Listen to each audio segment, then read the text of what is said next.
Mais que um passeio, uma viagem no tempo, uma experiência que conecta você à fauna e flora amazônica, onde o passado, presente e futuro caminham lado a lado em busca de um mundo melhor e mais saudável.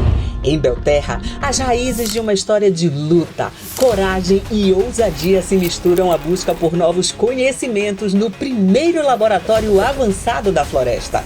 Um convite para apreciar e a vivenciar uma das regiões mais bonitas do Brasil, a Floresta Nacional do Tapajós, onde as trilhas e caminhos levam a novas descobertas e a novas experiências. Um turismo que vai além do convencional, mistura história, empreendedorismo e coragem.